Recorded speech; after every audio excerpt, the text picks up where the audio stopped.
Jéhovah Adonai, celui qui dirige et celui qui règne. C'est-à-dire, il est le maître, il est le Seigneur. Il y a des diriger, il y a des régner, na quatre ma circonstance, na quatre ma problème, na quatre ma vie na biso. Wana okomona ngo na Ésaïe chapitre 66 verset 1er. Moi to côté sous la Bible ezate parce qu'enseignement za moulaï. Toza na quatrième composition ya mon Jéhovah. Toza na Jéhovah El Olam. Jéhovah El Olam qui signifie celui qui est mystérieux. Wana to mona ngona Daniel chapitre 3 verset 24 à 25. Nabi Daniel chapitre 3 verset 24 à 25. Jéhovah El Olam, celui qui est mystérieux. Mystérieux plutôt. Dieu est mystérieux. Bien aimé, Nzamba za mystérieux. Nangina lobani na mystique en Nzambe, yoka mystique en Nzambe. Pendant que ba vu Shadrach, Meshach, Abednego, ba keko bwa ka bango na fournaise. Eza à chaque fois ba problème comme la kabiso na vie, yoka. Tangu ba problème ezo comme la biso na vie, ya liboso yebaka yango, tangu ba problème comme la ko na vie Nzamba tiki yote. Azaka na yo. Bible lobi na biso, les malheurs atteignent souvent les justes, mais l'Éternel la délivre toujours. À chaque fois, le problème comme la qu'on a vu, yolo ba ke nzamba tikinga, nzamba bwakinga, nzamba abandonenga. Benemetika na biso nzamba tika kamutute. Abwaka kape mutute, mais nzamba zalaka motomine. Oh motomine eza motosuka. Na lobi ke Jéhovah El Olam, celui qui est mystérieux. Watozu na Daniel chapitre 3 verset 24 à 25. Babi tango babwaki Shadrach, Meshach, Abednego na quatre sa fournaise. Babwaki bango, babi roi lobi to réchauffer fournaise. 7 fois plus que Nenge Zalaki. Babi, chaleur est comme élevé. Bazui les 3 compagnons de Daniel. Babwaki bango na kata fournaise. Tangu babwaki bango na kata fournaise. Bene batu bande kope bakoka koloba kenzamba tiki biso to babwaki biso. Pourquoi c'est le bakota biso na kata fournaise? Or na mystique Nzambe tellement kaza suprême, tellement kaza roi, asa mystique. Amoni que soki na bandi kosala miracle. Avant bakota na kata fournaise, roi koko changer sentence. C'est-à-dire roi koko changer etumbu, pinisseux koko changer. Non, le kola pinisseux za fournaise. Le kola pinisseux za fournaise. Si kaba kota na fournaise, comme ça Nzambe, nabima le kola quatrième personne, on a quoi ko secondé. Mais le kola problème na yo, eza d'abord na ebandeli. Le kola problème na yo, ba eza contrôle recadré na monde des ténèbres. Nzamba vandi, abandi ko luka bango ba monter au niveau supérieur. Parce que bango ba mona ke ba suki si yo pour Nzambe a ce mystérieux siko ami bimisa le kola le mystérieux pour seconde yo babi tango baboki Shadrach Meshach Abednego na kata fournaise ba koka komona ke batiki bango roi kokolo ba ke na longi mais ba mona quatrième personne oh quatrième personne za muto suka ouais ka po suki ça après sa lumière après cet éclairage akata kaka likambo babi roi Poussani abandi kotala albi non na moni na qui 3 personnes mais na moni les quatrième personne abimi et longineza lokola ba na Nzambe. Or les quatrième personne azamotasuka c'est Jésus-Christ wa kobima pour seconde vina yo waza El Olam il est le mystérieux Nzambo akipaka loi ya famille te akipaka réclamation te akipaka condamnation te Nzambo aloba que là où le péché abonde la grâce est surabondée c'est-à-dire atiki kaka loi ya kozanga kobala wana et tant que eza mystique atongi pont ya grâce atongi so de mouton grâce pour na sotise yo likola kindoka famille lokola kindoka famille et régna et dondwa Nzambe ko créer pont mystique azali Nzambo apesaka tangu yo sengaka tangu maele yo sukaka yenda bandaka kosala parce qu'il est juré mais tangu na komi na suka il faut na benga juré aya pouvoir na ba besoin nanga osana posa libala est-ce que benga ka juré obisaka Nzambe pouvoir celui qui pouvoir pour nous yenda pesaka ça dit bisika maele na biso sukaka ya yende bandaka parce qu'il est juré yebaka kombo ya Nzambe na circonstance nini oko utiliser yango yebaka zanani na circonstance oyo Nzamba pango muto zolanda biso tozo continuer enseignement na biso nazo mona mama moko Nzamba zo pouvoir na besoin na ye nazo mona papa moko yo zo talanga Nzamba zo pouvoir na besoin na yo nazo mona lenge moko zo mitungisama nazo mona ko si sa classe nazo mona ko bala nazo mona ko sala nazo mona ko matavion na moni mutu moko bando sala cop azokende Dubaï, namona sali ba conteneur, nazomona élévation na vie na yo parce que nous avons un Dieu le pouvoyeur, à pouvoir na vie na yo. Ben me bisiko zo mindima kaka men ekokisama. Jova Rafa. Jova Rafa. Oh Jova Rafa. Jova Rafa nangaye. Mama la nzamba pambola yo. Jova Rafa. Le guérisseur. Alléluia. Jova Rafa, le guérisseur. Celui qui guérit. Jova Rafa, celui qui guérit. Exode chapitre 15, verset 26. Jova Rafa, c'est celui qui guérit. Bien, mais tango sobela. Na moment maladie. Babenga ka Rafa. Moutoua yaka kolba prend ton lit, lève-toi, il marche. Il guérit toutes sortes de maladies. Nalobakelo komoko. Les médecins soignent. Les médicaments traitent. Mais celui qui guérit, c'est l'Éternel. Médecins zotangela nzoto mayebi nzoto mutu bien te. Parce que na fabricant, mutu sale loko, na réparateur, na koko yebe loko, eloko bien. C'est les fabricants. On nzambe na salabiso. Ayebi biso bien. Raison pour laquelle on a que batumusu babi kanaba cancer. Yo zana cancer yamba guérison. Ozana sida yamba guérison.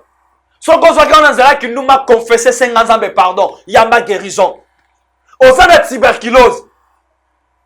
Ozana arthrose na myome. Ozana appendicite na kyste na hernie. Ben mais yamba guérison. Ben mais bisiko kolandanga guérison nzambe kota na vie na yo parce que il est Rafa. Jova Rafa, celui qui guérit toutes sortes de maladies. Jova Nissi. Wantoko profite totanga Exode 14, 14. Tokotanga yotanga nanda kutanga bisiko zwami na bureau na bis. Exode 14, 14.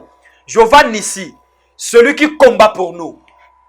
Celui qui combat pour nous. C'est Jova Nissi. O kagaton totinda ka basije de prêtre lobaka bitumbeza ya biso, bitumbeza ya nzambe elonga za ya biso. Ok. Bitumbeza nzambe elongeza ya biso. Ça dit ton mitolo banine. Jova Nissi, nzambe ebisi Israël, ebisi Moïse, gardez silence, moi-même l'Éternel je combattrai pour vous. Ça dit naba bitumba oyozo traverser, naba moment difficile, bien aimé, belela kandisi. Yenda ko bundela yo. Abi gardez silence, moi-même l'Éternel je combattrai pour vous. Je combattrai pour vous plutôt. Pardon? Albi nako bundela bino. Bien aimé, bitumba eza nzambe longeza biso. Yo buka brisé, nzambe na ko accomplir tâche. OK. Tangu kalezalaki pasteur, to mona ba papa na biso sonyo sala ba campagne aka louer ba musicien chrétien ba yembi. Afuti bango mbongo, atimot frère zalaki ndenge mususu. Internet ezalaki te me ba papa ba yebanaki. Mais banda bino bokomi ba musicien pasteur. Bobomi makambo. Bobomi makambo bino ka kokota ba loge. Bino ka kobomisa batu. Bino ka koswana. Bino ka mitakala na bino komonana. Ba biso ba papa soni to mona bolumbu na bango te parce que ils étaient des évangélistes, des bons pasteurs. Ba sala ba campagne. Mais bino banda bokoma ba musicien pasteur. Outi musicien, oye na aspect ya musicien, oye nango na pastorat. Bobomel biso makambo. Bokol luka loge parce que bobo sani Jova El Bethel, ça dit celui qui prend soin de l'église.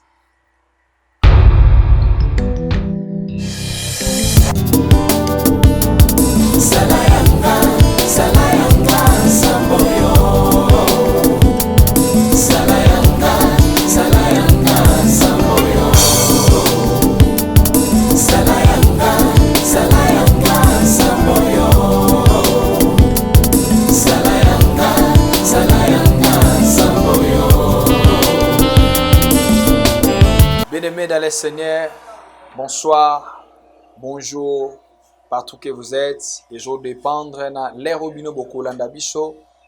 Que vous êtes en États-Unis, en Amérique, Amérique en général. Je dis Amérique en général. Vous êtes en États-Unis, au Canada, au Brésil. Et vous êtes en Europe, en France, Allemagne, Belgique. Et vous êtes partout. Vous en Afrique, Afrique du Sud, et Nzamba Pambola Bino, Batu Afrique du Sud, et Nzambepe, Apambola Batu Angola, et vous en Océanie, vous en Asie, vous en Japon, en Chine, vous en Bisso, vous en Dubaï. Que Dieu vous bénisse. Nzamba Lola, le Dieu d'Israël, Otozo Sambela, yo pozwa mina Israël, que Dieu bénisse abondamment. Et Nzamba Pambola yo, bato pe pozwa mina Congo, na Kinshasa na biso, que Dieu vous bénisse abondamment. To pesi merci, pe mbote mingi na bana nyonso Nzambe, obalanda kabiso na nzela internet, et surtout mingi na chaîne na biso, ya prophète Richard Nimi TV. Faut qu'on s'abonne, qu'on partage, qu'on like, ba message yo, qu'on like ba vidéo, vraiment commenter et qu'on ça la biso bien, pesa ba suggestion, pesa biso sujet de prière, qu'on zangate ko benga biso na numéro ya prophète Oyazali représentant ya chaîne oyo, to ko benga biso pe na ba numéro na biso. C'est votre humble serviteur, le pasteur Exodingolo, le pasteur visionnaire du ministère évangélique LBTL. Et tous à chaque fois, chaque jour, il y a comme un message à Sika. Les autres ont partagé un message important pour Motuya. Ils ont makambu mingi. Ça dit toujours le enseignement. Tu as enseigné et là comment tu négliges comme ça important. Thème nabiso principal toujours le mont Jova en outre. Tu dis le mont Jova en outre. Soit le mont Jova en composition. Kombo ya Jova na composition lo lenge zaleli ba lo lenge ezaleli omoni à chaque fois lenga ko expliquer batu et peut-être aux amoisi à général il appelle ça exemple il y a plusieurs généraux ba comme ba président na ba état mususu il y a plusieurs généraux ba comme ba président azaki général soda mais a commis président ça dit aza président pour toute une nation.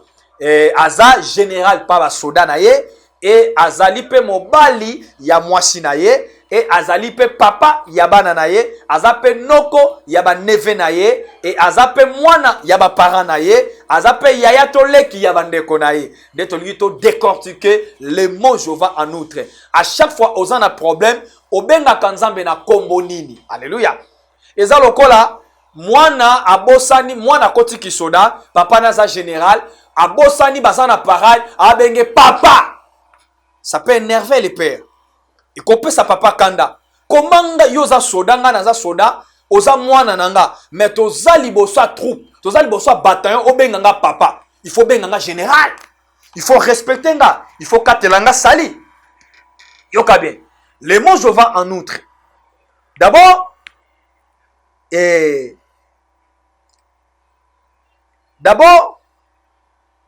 Jova Elikola Kisa, je suis l'Éternel, ça dit Nazali, Nzambe, Neza Jova. Parce que, comme ya Nzambe et pesa bat moi pito pas libellé, Nzamba a se présenté liboso ya Moïse. Moïse a tout nié, ce qui va tout ninga.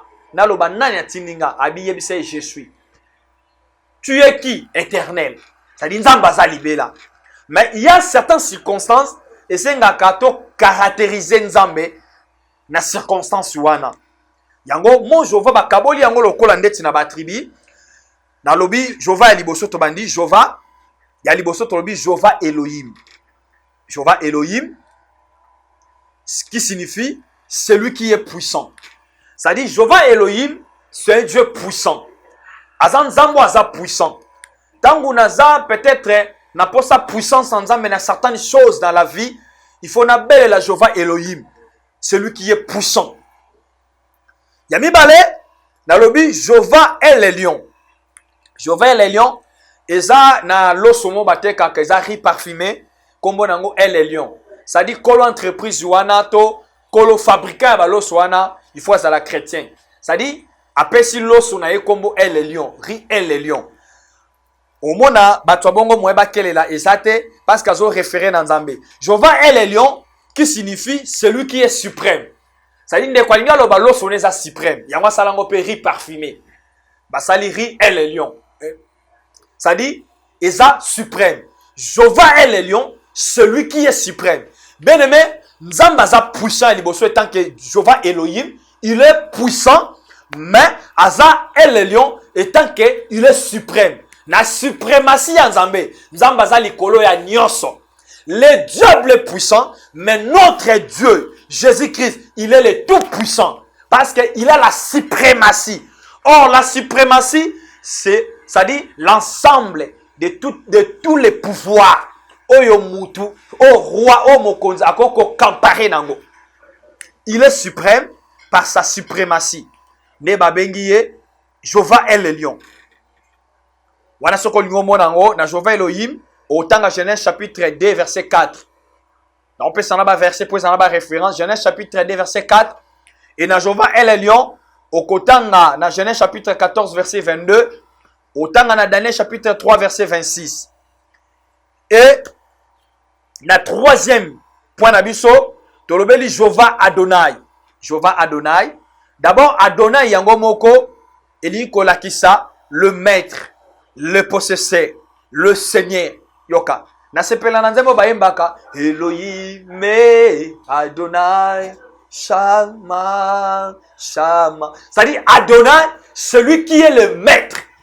C'est-à-dire, tangu nazana ba confiscation. Quand j'avais des problèmes, j'ai des problèmes plutôt. Oh, c'est grave. Il faut n'abenga Adonai, le maître. C'est-à-dire le maître des temps et le maître des circonstances. Le maître de tout. Adonai, Jova Adonai, celui qui dirige et celui qui règne. C'est-à-dire, il est le maître, il est le seigneur. Il y a des diriger, il y a des régner, na quatre ma circonstance, na quatre ma problème, na quatre ma vie na biso. Wana okomonango na Ésaïe chapitre 66 verset 1er. Waito côté sous na Bible ezate parce qu'enseignement za moulaï. Tozana quatrième composition il y a mon Jova. Tozana Jova El Olam. Jova El Olam qui signifie celui qui est mystérieux. Wana to mona ngona Daniel chapitre 3 verset 24 à 25. Nabi Daniel chapitre 3 verset 24 à 25. Jova El Olam, celui qui est mystérieux. Mystérieux plutôt. Dieu est mystérieux. Bien aimé, Nzamba za mystérieux. Nangina lobani na mystique en Nzambe. Yoka mystique en Nzambe. Pendant que ba vu Shadrach, Meshach, Abednego, ba keko bwaka bango na fournaise. Et ça, à chaque fois, ba problème est comme la kabiso na vie. Yoka. Tangu ba problème est comme la biso na vie. Yaliboso, yebaka yango. Tangu ba problème est comme la kona vie Nzamba tiki yote.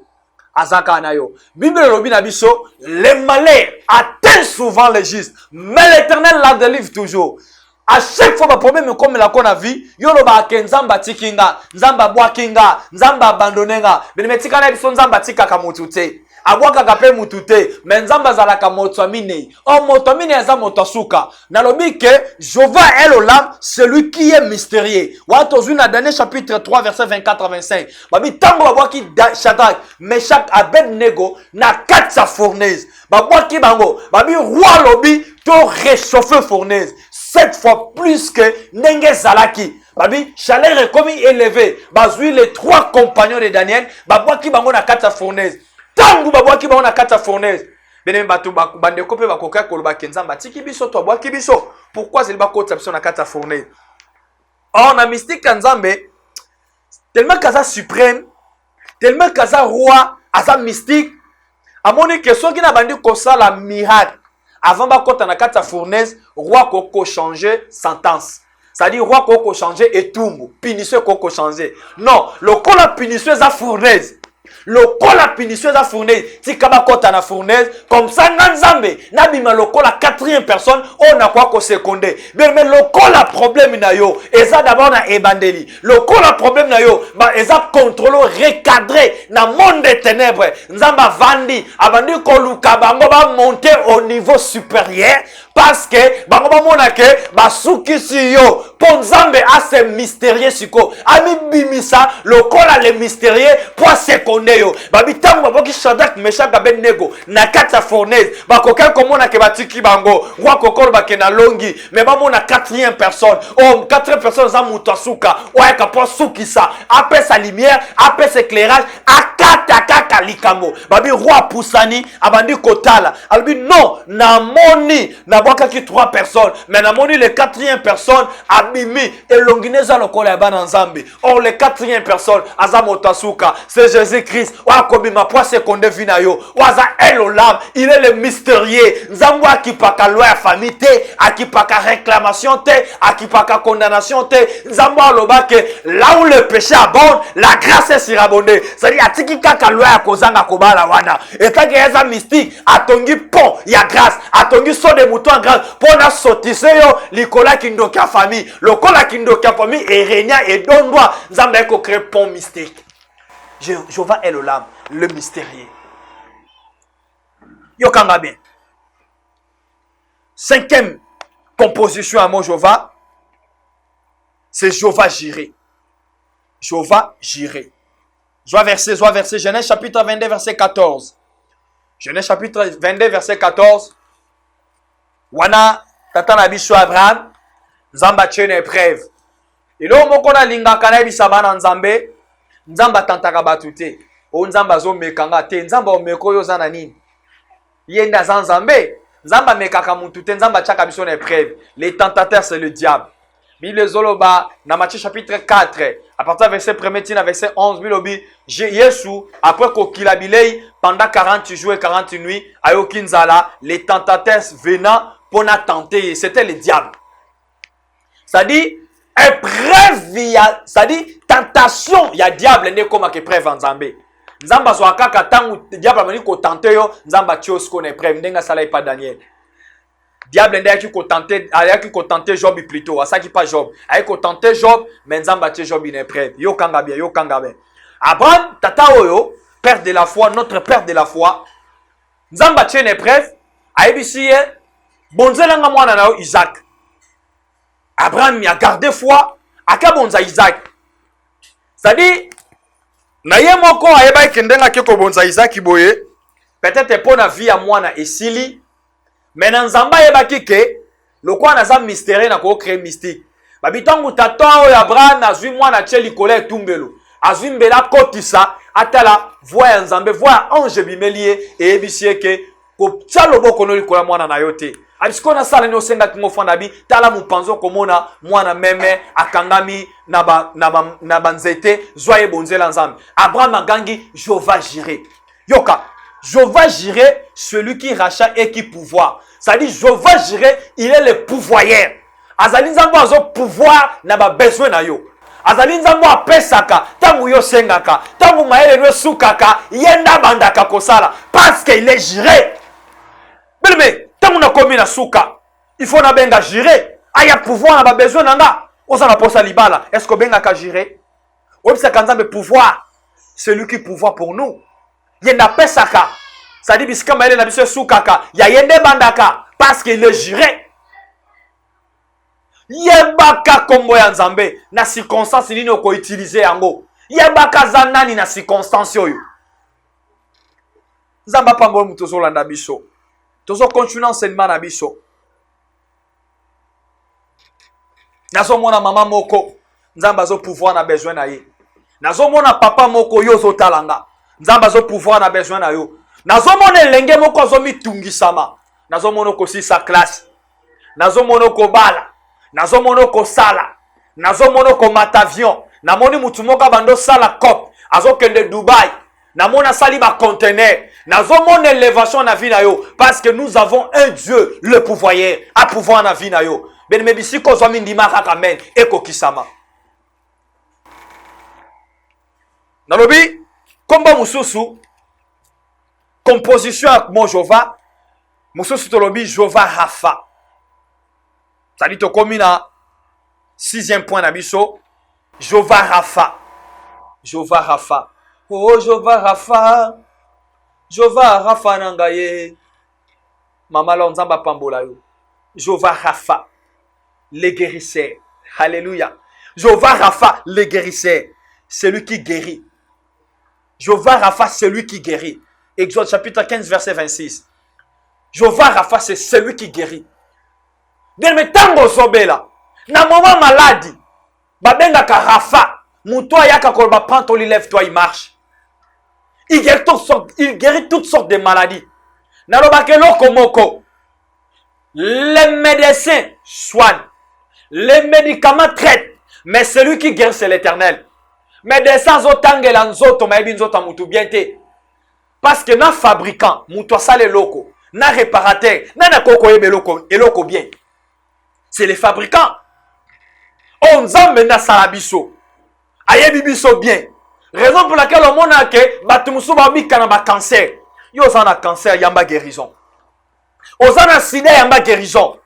So ko zwa kana nzela ki nous m'a confessé 50 ans de pardon, yamba guérison. Ozana tuberculose. Ozana arthrose, na myome, ozana appendicite, na kyste, na hernie. Ben yamba guérison. Ben me bisu koko landanga, guérison nzambe kota na vie na yo parce que il est Rapha. Jéhovah Rapha, celui qui guérit toutes sortes de maladies. Bien aimé, médecin tangeli nzoto ayibiango bien te. Mais moutoua salanzoto, azale médecin par excellence. Abisaka malade. Oh batamoki ba koko kokate. Raison pour laquelle on mona ke ba médecin mokili ba kabwani. Ba bengami ba ophtalmologue. Ba bengami ba chirurgien. Ya pasolaka spécialité ne a pasolaka mabuma bata pasolaka salaka ba opération. Ba ophtalmologue, ba talaka miswa batu. Ba pédiatre, ba landela kaka bana. Ba gynécologue, ba landela kaka kamba basi ya zemi. Mais bien aimé, notre Dieu, il est Rapha. Il est le médecin par excellence. Bien aimé, yé azana ba spécialité nyonso. Yango mona ke médecin lembi, babi cannabis sauté. Mais pas nzambe ezalaka te alobake kananga te. Bien aimé, na mitunaka mukolo bayaka kokata bakanga Yesu. Tangu bakati nani soda wana litoi. Je me pose la question ton Pierre akati soda litoi. Tangu Yesu asimbaki litoi azongisa litoi. Na mituna question. Hein? Chirurgie ne lekaki wana lelo yozo sa la chirurgie esthétique. Na mituna question wana. Et lo koni ne lekaki ana litoi bamba masama kila. Parce que le Rapha. Mais sokozo ndi mokobika. Na mbeto hôpital ozwami. Rhumatisme kangayo. Bien aimé. Hernie discale evandisa yo. Mais sokozo ndima il est Rapha kobika. Yamba guérison. Na poko lo na zolo balokola nganga nzambe. Na poko lo na zolo balokola moto nzamba mandate. Lokola zakasima maloba basali na ye. Pona kwa accomplir. Bien aimé tu yamba guérison. Parce qu'il est Rapha. Jéhovah Rapha. Celui qui guérit toutes sortes de maladies. Maladie nini. We koko lembi sanzambe. Maladi ni zo tungisa yo.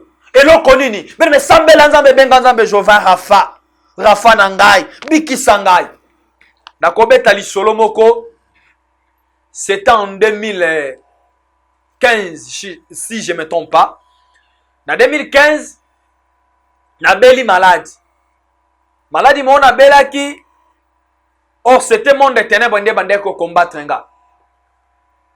Nazo bela na si examen général nazo mona maladie te batumisu ba interpréter na ndenge na bango parce que na kondaki ba interpréter o azui sida peut-être boye ba lobby comment nga mosala nzambe nazo sida.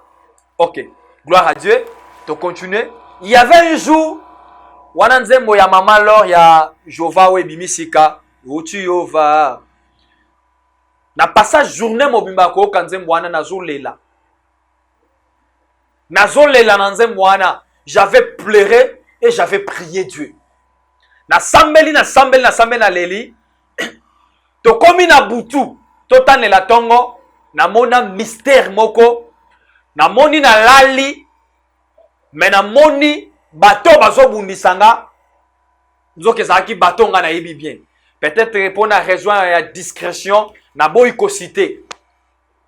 Na moni ma propre mère akufa. Nzamba utiliser image na ye. Aye ko ebisanga na mokili na moni batu balingi yote yakato kende. Na mimoni nzoto nanga esprit nanga bimi na nzoto nanga na otala ngo boy. Natali mwana nanga lalaki, natali madame nanga, natali nzoto nanga ndenge zo bima na kata esprit nanga plutôt zo bima na kata nzoto. Na mona tellement que j'avais pleuré, j'avais prié la journée. Na mona Christ abimine pe atelmi dans l'espace abisinga oke wapi abinanga songa tano ono ekokite sana bateau yo fobikisa ezana bateau fo yo bongolisa Bien aimé, na mona mama squazo regretter OK boyina yo. Esprit nanga yé ezongi na nzoto nanga. Tangu na zongi na nzoto na sutumuki na lamuki. Ton na se réveiller na lamuka sko na cria kosu kosu poa pona banda ko kaka motema passe ndeti bakanga kasinga. Ndeti ba okanga singa na gangi poa na mona singa morceau ya singa ya ndobo o ba pêcher ba poisson. Morceau ya singa ndobo e biminga na munoko boy. Donc maman motema fongwami. J'avais compris les jours là que nzamba za rafa. Mais même mon toi zombie ma que nzamba tozo tena pourquoi le Jésus-Christ de Nazareth. Aza notre rafa. Bien mais tika motwana ya ma guérison. Na maladie o ba minga nga balembani guérison kota. Ozwami na Amérique ozo talanga. Na mboko ozwami médecine vanda me balembani tika nzamba bikisa yo. Oza na Europe. Batu bazolonga Congo bazokende Dubai, bazokende Chine, bazokende Inde pour bazwa traitement. Mais bien aimé, tika nzamba touche yo. A touché à sec. Nenga ça qui moto prend ton lève toi il marche. Babi pendant que moto azozela ke ba bwaka ye. Azangi muta ko bwaka ye. Poza na makasi tazala ki maladie gravement malade. Babi akutena moto moko yebisi ye. Ozo sala nini? Ona zangi moto. Abise prend ton lève toi il marche. Abikisi à sec. Tika nzamba bikisi à sec. Na maladie nyonso zwami. Lokola zarafa bikisi à sec.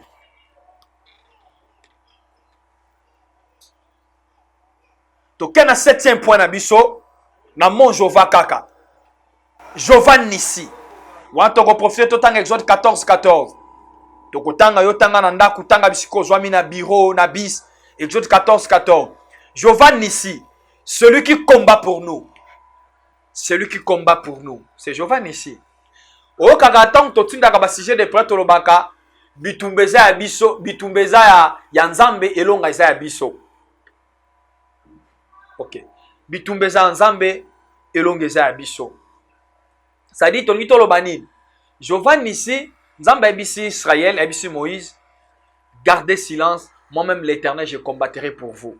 Ça dit nababi tumba oyo zo traverser, naba moment difficile, bien-aimé, belela kandisi. Yenda ko bundela yo. Abi gardez silence, moi-même l'Éternel je combattrai pour vous. Je combattrai pour vous plutôt. Pardon? Albi nako bundela bino. Bien-aimé, bitumba eza nzambe longeza biso. Yo buka brisé, nzambe na ko accomplir tâche. OK. Nakena lombango. Après musu na ekoloba Jova Mekadiskem. Jova Mekadiskem, omona bande ko na biso ni ba Nigeria, bani koloba ko citer nzambe na kombo mingi.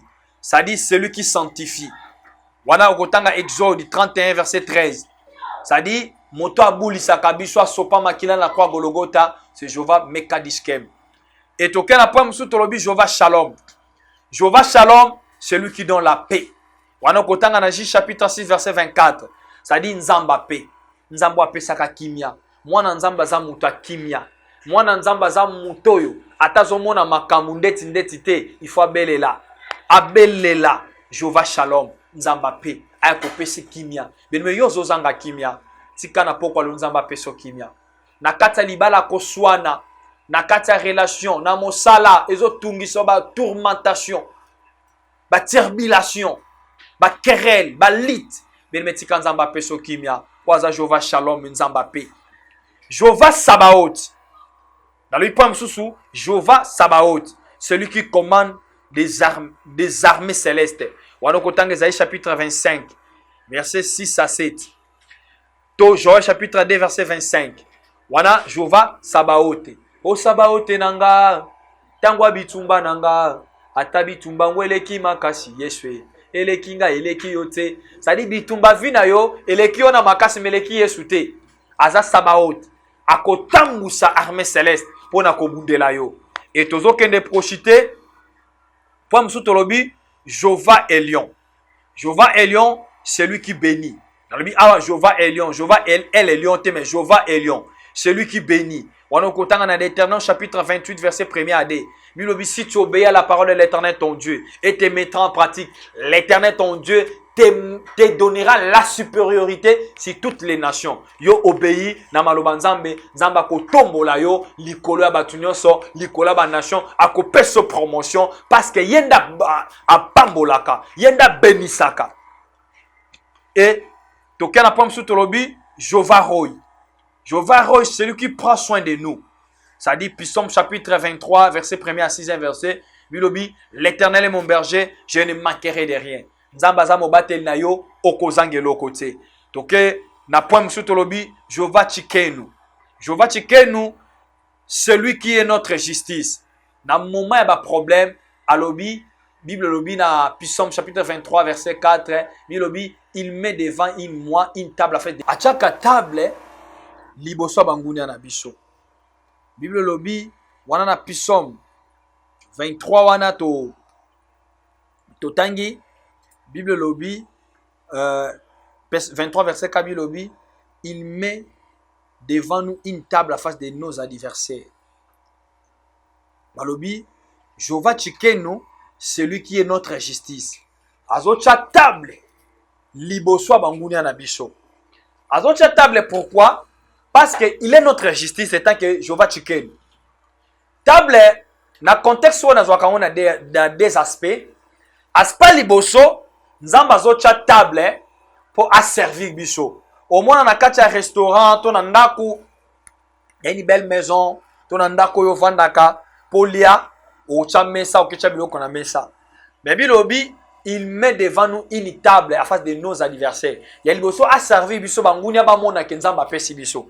Ya mi balé au moins on a quatre tribunal. Un juge a ko juger makamute to un OPJ sans que avant d'aller à table. Ça dit, et tant qu'il est Jova Chikenu, Achaka, il est notre justice, azocha table, liboso banguna na biso, pour na ko sambisa makam na biso, pour na ko akite biso, na ba fausse accusation, na ba malédiction, oh yo lukate. Il met une table en face de nos adversaires, et tant que Jova Chikenu. Et, pour M. Tolobeli, Jova Shama. Jova Shama, celui qui est présent. Ézéchiel chapitre 48, verset 35. Dieu est présent. Mais maintenant, tozolo babonno zolandanga, nzambazananga awazapena yo.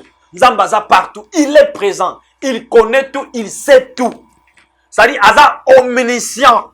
Ça dit, na omniscience na ayebi nyonso paza partout. Ne babengiye Jova Shama. Yo bale mbaka Elohim Adonai Shama. Shama. Il est Shama, il est présent. Mais partout Zali, au moins une situation compliquée yo. Benga nzambe Shama, aza présent zana pona koyoka yo. Et na point na biso tozo chité, tolobeli Jova Bethel, Jova El Bethel. Na Jova El Bethel tomoni celui qui prend soin de l'église. L'homme de Dieu. Mosala nzambe. Lelo mona lobaka ba pasteur musicien bolimbi sanga bino de bobomeli biso kop. Isa kopite me bobomeli biso musala. Bobomi musala ndeni tangu kalezala ki pasteur to mona ba papa na biso sonyo sala ba campagne aka louer ba musicien chrétien ba yembi afuti bango mbongo atimor frères za kindenge mususu. Internet ezalaki te me ba papa ba yebanaki me banda bino bokomi ba musicien pasteur bobomi makambo. Bobomi makambo bino ka kokota ba loge bino ka kobomisa batu bino ka koswana bino ka mitakala na bino komonana ba biso ba papa soni to mona bolumbu na bango te parce que ils étaient des évangélistes, des bons pasteurs basala ba campagne mais bino banda bokoma ba musicien pasteur. Outi musicien, oye na aspect ya musicien, oye nango na pastorat, bobomel biso makambo. Boko luka loge, parce que bobosani Jova El Bethel, ça dit celui qui prend soin de l'église. Wa to remona nango na Amos chapitre 7 verset 13, to remona nango na Genèse 35 verset 7. Ne touchez pas sur Bethel. Bible dit dans Amos, ne touchez pas, ne prophétisez pas sur Bethel, car c'est un sanctuaire royal, c'est un sanctuaire de l'Éternel. Bozo sa nécromatie bozo abatu. Obi obi relation zate ya bato abo mwena bato bakufa. Oko kan pasteur azobele la ebembe sha kufa azotanga ye. Otangi kombo na osala nécromatie tozoteya. Cher bisika côté ya église ensemble eza bisika incarnation te ya ba incarnation te eza bisika ba nécromancie te to benga ndeko kingandi nalobaka même ba personnage baza na kata Bible ce sont nos références mais baza ba modèle pour na biso te notre modèle c'est Jésus-Christ bon abandonner Zambé bokeluka kabale juif mais yoka kabale eza lokola nkode ya bokoko ya bayuda j'ai un frère nazana ndeko nanga nzamba pamboli bisika zwa mazana kati ya Israël avandaka na Israël azana ndeko na ye aza maître kabala aza rabbin congolais na biso akoma rabbin parce kabala juif ayebisaka nga bi papa kabala eza kindoki abeza kindoki belme quitter talit quitter kabal eza na muto azwaka soin de l'église le Dieu de Bethel quitter. Est-ce que vous avez dit que l'élévation vient de Dieu? Alors, mon serviteur prospéra, il montera très haut. Au son du matin. Bien aimé, que Dieu vous bénisse. C'est votre humble serviteur, le pasteur Exodingolo. Le pasteur visionnaire du ministère évangélique El Bethel. Et numéro Nabiso, ils allaient plus de 143, 89, 88, 12, 671. Dans le bien plus de 143, 89, 88, 12, 671. On nous a sur TikTok au commis pasteur Exodingolo. Na Facebook au commis Exodingolo Wadi. Au commis Nabiso. Tozana ba plateforme belé, tozana ba Instagram, okolanda biso. Et kozanga kate kolanda chaîne oyo, prophète Richard Nimi TV. Tozana ba message à bien, tozana ba enseignement à bien. Okoko recadrer yo, tokoko encadrer même na musika. Tokoko exhorter, tokoko prier pour na yo. Tokoko sala même délivrance. Ce que nzamba accordé biso ya musika, Zambe akozanga te ko délivrer yo. Landaka biso, yokaka biso, partout. Ozwami na Amérique, na Asie, na Océanie, na Europe, na Afrique, na mboka na biso Congo. Nzamba lola apambola yo. Tika nzambe wana azala Giovanni sopo na vi na yo. Par le nom puissant de Jésus. Amen. Tokutani na prochain rendez-vous. Ciao.